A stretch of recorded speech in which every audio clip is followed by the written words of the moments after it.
បងប្អូនបានមើលព័ត៌មានតកតងជាមួយនឹងករណីឃាតកម្មបាទសម្លាប់ទាំងគ្រួសារតែម្ដងបាទគឺស្លាប់រហូតដល់9នាក់នៅឯខេត្តកំពង់ចាមជាករណីឃាតកម្មដែលសាហាវមែនទែនបងប្អូនបាទសាហាវហួសថ្លែងតែម្ដងបាទចុងឆ្នាំ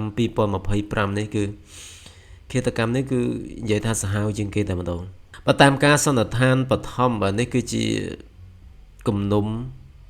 អឺផ្ទៃក្នុងគ្រួសារតែម្ដងបងប្អូនបាទ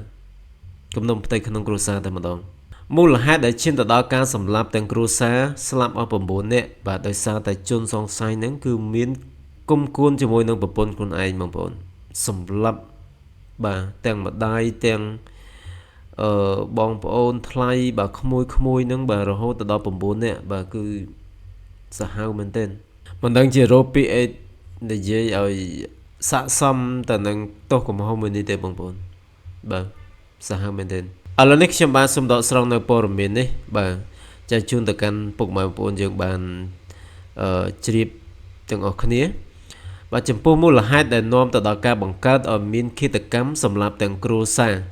គឺដោយសារតែជនសង្ស័យបានសារភាពថាខ្លួនមានការគុំគួនប្រពន្ធដែលតែងតែមានចំនួនគ្នាជាប្រចាំរហូតដល់ខ្លួនបានសម្រេចចិត្តសម្លាប់ម្ដាយក្មេកប្រពន្ធប្អូនថ្លៃនិងក្មួយសរុបទាំងអស់9នាក់នេះបើយោងតាមសេចក្តីប្រកាសព័ត៌មានរបស់រដ្ឋបាលខេត្តកំពង់ចាមបងប្អូនអូយសាហាវមែនទែនបាទមិនដឹងជានិយាយទៅគឺរោគពាក្យនិយាយអត់បានតែម្ដងបាទមិនដឹងជាគាត់គិតស្អីទេបងប្អូនបាទសូមជម្រាបជូនថានៅវេលាម៉ោងប្រមាណ 6:00 នាទីព្រឹកថ្ងៃទី23ខែវិច្ឆិកាឆ្នាំ2025រដ្ឋបាលខេត្តកំពង់ចាមបានទទួលព័ត៌មានពីករណីឃាតកម្មដុតផ្ទះ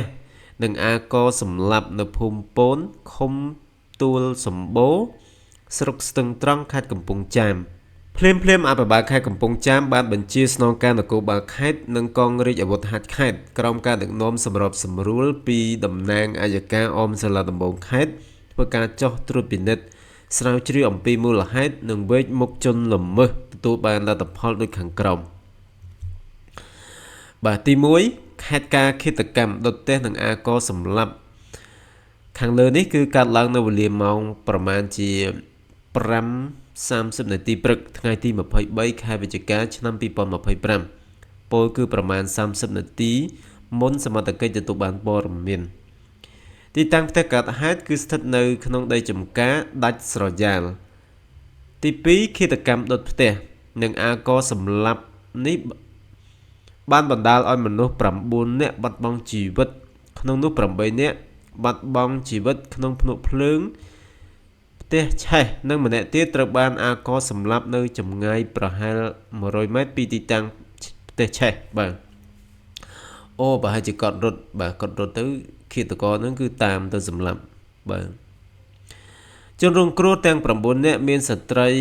7នាក់និងប្រុស2នាក់និងសុទ្ធតែជាសាច់ញាតិនឹងគ្នាទី3ជនសង្ស័យជាឃាតករត្រូវបានកំណត់អត្តសញ្ញាណមានឈ្មោះសុបិនមីនីអាយុ21ឆ្នាំអូយក្មេងមែនទែន21ឆ្នាំចិត្តអីក៏សាហាវយ៉ាងនេះបងប្អូនត្រូវជាប្តីរបស់ជនរងគ្រោះម្នាក់និងត្រូវបានឃាត់ខ្លួននៅវេលាម៉ោង 9:30 នាទីព្រឹកថ្ងៃទី23ខែវិច្ឆិកាឆ្នាំ2025នៅចំណុចអូហោះភូមិគីឡូ10ឃុំអរិយថ្នោតស្រុកស្ទឹងត្រង់ខេត្តកំពង់ចាមដែលជាស្រុករបស់ជនសង្ស័យហើយជនសង្ស័យក៏បានសារភាពនៅឃាតកម្មរបស់ខ្លួនរួចហើយតែពេលសមត្ថកិច្ចឃាត់ខ្លួនជនសង្ស័យហាក់មានស្មារតីមិនប្រក្រតីតាមការពិនិត្យទឹកម៉ូតជនសង្ស័យពុំត្រូវបានរកឃើញថាមានពាក់ព័ន្ធនឹងសារធាតុញៀនឡើយហើយសមត្ថកិច្ចនឹងបន្តយកឈាមរបស់ជនសង្ស័យទៅពិនិត្យនិងបន្តវិភាគបញ្ហាស្មារតីរបស់គាត់បន្ថែមទៀតបាទអត់មានពាក់ព័ន្ធជាមួយនឹងគ្រឿងញៀនអីទេបងប្អូនបាទរដ្ឋបាលខេត្តបញ្ជាក់ថាជាការសន្និដ្ឋានបឋមជនសង្ស័យនិងក្រុម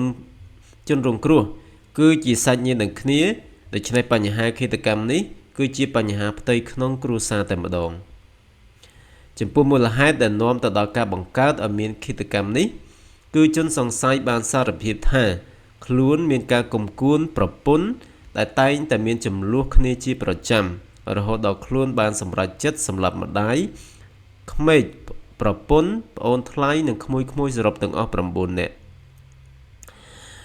ជាមួយហេតុការណ៍ដ៏តក់ស្លុតនេះរដ្ឋបាលខេត្តកំពង់ចាមសូមចូលរួមសោកស្ដាយចំពោះសោកនាដកម្មយ៉ាងសាហាវយង់ខ្នងលើក្រុមគ្រួសារជនរងគ្រោះនិងសូមថ្កោលទោសយ៉ាងដាច់អហង្ការព្រមទាំងសូមស្នើឲ្យសមត្ថកិច្ចអនុវត្តទោសយ៉ាងតឹងរ៉ឹងបំផុតចំពោះជនល្មើសតែម្ដងបាទគ្រាន់តែខ្ញុំអានព័ត៌មាននេះគឺស្លុតចិត្តតែម្ដងបងប្អូនបាទគ្រាន់តែគុំគួនប្រពន្ធឆ្លោះគ្នាជាប្រចាំបាទដាច់ចិត្តសម្លាប់ប្រពន្ធសម្លាប់ម្ដាយក្មេកសម្លាប់ប្អូនថ្លៃបាទសម្លាប់ក្មួយដែលគ្នានៅតូចអត់ដឹងអីនោះបាទរហូតដល់9នាក់បាទច្រើនមែនទែនបងប្អូនហើយសម្លាប់គ្នាហើយប្រមូលសាកសពគ្នាយុទ្ធកោដុតបាទនៅក្នុងផ្ទះហ្នឹងដុតទាំងផ្ទះឆេះសាកសពនៅក្នុងនឹងទៀតបាទពិតជាសាហាវមែនទែនអូបាទនេះគឺជាករណីឃាតកម្មដ៏សាហាវយង់ខ្នងមែនទែននៅចុងឆ្នាំ2025នេះបងប្អូនបាទអញ្ចឹងបងប្អូនជួយ share នៅព័ត៌មាននេះទាំងអស់គ្នាដើម្បីជាការដាស់តឿនក្រោយរំលឹកបាទទៅដល់ជនដទៃទៀតបាទកុំយកគំរូតាមបាទជននេះឲ្យសោះបងប្អូនបាទសាហាវមែនទែន